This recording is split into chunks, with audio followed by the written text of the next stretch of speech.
orang-orang yang melakukan amar ma'ruf nahi mungkar itu tentunya juga harus punya kelayakan. Contoh nek perkara ini perkara sing butuh ilmu yang luweh, maka dia harus paham betul sebelum dia melakukan amar ma'ruf nahi mungkar. Sehingga tidak mengatakan yang ma'ruf itu mungkar, yang mungkar itu ma'ruf. Bagi orang-orang yang awam, misalkan, kalau kita ini awam, maka dibatasi hanya pada perkara-perkara yang maklumun minad-din bidarurah, perkara yang sudah maklum dalam syariat, kita pasti paham. Judi itu haram, minum khamr itu haram, dan perkara-perkara yang sudah ma'ruf. Tapi jangan kemudian mengecilkan apa yang disebut dengan perkara mungkar itu hanya perbuatan-perbuatan yang apa yang dilarang oleh Allah. Orang yang meninggalkan kewajiban itu termasuk perkara yang mungkar.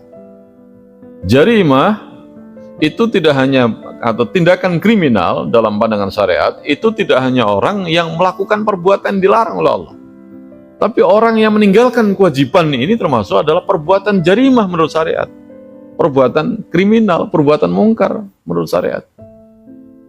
Nah, perkara yang maklumun minad-din, misalkan sholat itu wajib, begitu kita lihat saudara kita kok nggak sholat, maka kita perlu untuk mengingatkan, karena ini adalah kemungkaran.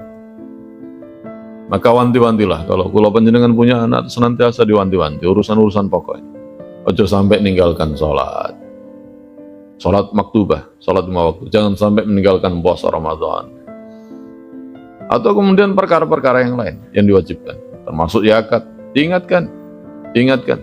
Atau perkara-perkara yang besar menyangkut persoalan keyakinan, ojo pisan-pisan awak mentekon ning dukun le. Boleh datang ke dukun cuma 2 jenis dukun pijet sama dukun beranak. Di luar itu jangan pernah datangi dukun.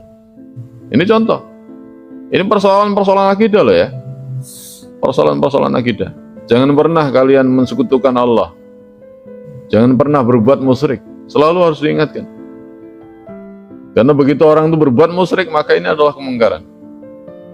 Ojo dianggap mungkar gue nek minum khamr doang, dia judi itu mungkar, atau kemudian dia mencuri itu mungkar. Enggak, orang sholat itu ya mungkar. Kaitannya sama hubungan antara dia dengan Allah, kemungkaran. Isok dadi. Jadi kita nggak sadar bahwa itu adalah sebuah kemungkaran. Padahal itu kemungkaran menurut syariat. Perkara sing boten ma'ruf, ninggalno perkara sing diwajibkan. Sebisanya kita ingatkan sambil hati ini mengingkari bahwa ini adalah kemungkaran. Tidak kemudian kita ini berdiam diri, kemudian juga tidak mengingkari. Hati ini tidak mengingkari bahwa itu adalah kemungkaran. Maka ini termasuk orang yang akan dihisab oleh Allah, menjadi bagian dari kemungkaran.